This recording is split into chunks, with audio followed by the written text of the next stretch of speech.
You've probably seen that famous photo from the top of Everest, right? But the real story?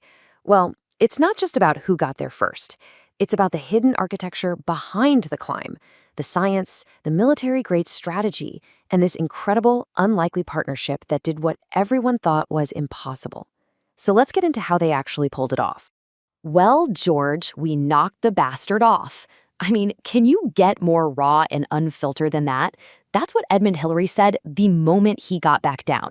It's just pure, absolute triumph. But to really feel the weight of those words, you have to understand the incredible partnership that made them happen. So right at the center of this whole thing, you've got two guys from completely different worlds. I mean, on paper, they had absolutely nothing in common. But once they were on that mountain, wow, their skills just meshed perfectly to create one of the most legendary partnerships in the history of exploration. Okay, so check this out. On one side, you have Edmund Hillary. He's a beekeeper from New Zealand. And his incredible strength, it literally came from hauling these 90-pound boxes of honeycomb day in and day out. Then, on the other side, you have Tenzing Norgay. He was born right there, in the shadow of the Himalayas. And get this, he'd already tried to climb Everest 6 times before. They called him the Tiger of the Snows for a reason. He just would not give up. Seriously, their paths could not have been more different. A beekeeper from New Zealand and a former yak herder from Nepal. But when it came to their skills, it was like they were two halves of a whole. Hillary was the technical mastermind, the guy who could cut steps into a sheer wall of ice. And Tenzing, he brought this deep, unmatched wisdom of the high altitudes, plus the leadership of the Sirdar. That's the head Sherpa, the guy everyone looks to. It was just a perfect combination. Now, we have to understand something. Before 1953, Everest wasn't just a challenge. It was a death trap. For decades, it had chewed up and spit out every single expedition. It was this fortress, guarding its summit and building this reputation as the one peak that humans just could not climb. It was considered impossible. 29,029 feet. Just think about that number. The scale is just mind-boggling. But here's the thing. The real enemy isn't the height itself. It's what that thin air does to your body. Just the year before, in 1952, a Swiss team, and Tenzing Norgay was actually with them, they got higher than anyone before. Agonizingly close, but they were forced to turn back, just completely shattered by the lack of oxygen. And that's exactly why they failed. They hit the death zone. And that name is no joke. It's the altitude where your body just can't acclimatize anymore. It's literally starting to die, consuming its own muscle to survive. The Swiss team suffered from horrific dehydration and total exhaustion. It was a brutal, brutal lesson. Pure grit and toughness were not going to be enough. They needed a whole new playbook. They needed science.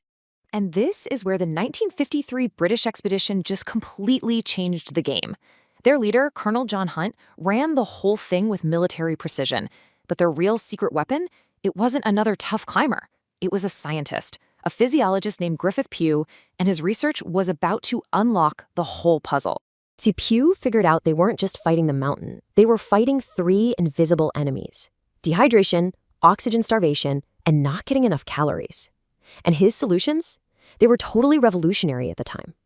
First, he made them drink like crazy, gallons and gallons of melted snow every day.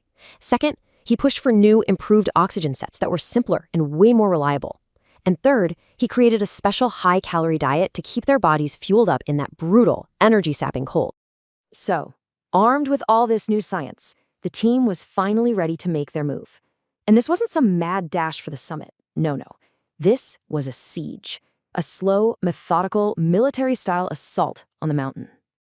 Think of it this way. They didn't just climb the mountain. They built a ladder all the way to the top. They worked their way up step by step. First, they secured a route through the terrifying, constantly shifting Khumbu icefall. Then they set up an advanced base camp deep in the western Khum. From there, they fixed thousands of feet of rope up the massive, icy Lhotse face, until finally they reached the South Pole. That was it, the final launch pad to the top of the world.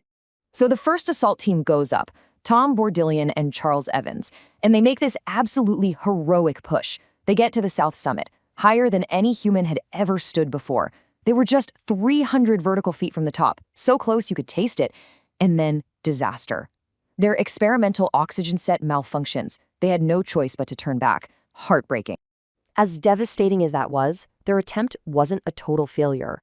It gave the team critical information. But it also meant everything, the entire expedition, was now riding on one last roll of the dice.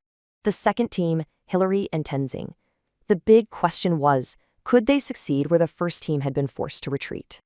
Okay, picture this. After spending a night in a tiny tent at nearly 28,000 feet, in freezing, brutal conditions, they push on for the summit. And then they see it, the final obstacle, a 40-foot sheer wall of rock and ice. It just looked impossible. But this is where Hillary's genius kicked in. He spotted a tiny crack between the rock and a cornice of ice, and he wedged himself in, kind of shimmying and wriggling his way up. It's a technique called chimneying, and that single obstacle, it would go down in history as the Hillary step. And then, at 11:30 in the morning, they were on top. They'd done it. Standing on the roof of the world, I mean, that's a historic moment that changes everything. But for Hillary and Tenzing, the story doesn't end there. In fact, you could argue that their most important work was only just beginning, because what they did next is what truly defined their legacy. They understood that the real summit wasn't just a physical peak they'd conquered for glory. It was about giving back, about building a better future for the Sherpa community that had made it all possible in the first place. 27 schools. Let that sink in. And that was just the start. Over the next half-century, Hillary's Himalayan Trust went on to build 2 hospitals, a bunch of clinics, and maybe most importantly, the airstrip at Lukla, which opened up the entire region. He completely transformed life and opportunity for the Sherpa people. And that partnership, it kept going, long after they left the mountain. While Hillary was building all this infrastructure, Tenzing was focused on uplifting his own people from within. He became the director of the Himalayan Mountaineering Institute and basically professionalized the job of being a Sherpa guide. He fought to make sure they got the respect, the training, and the fair pay they deserved for generations to come. And look at the contrast to today. It's just wild.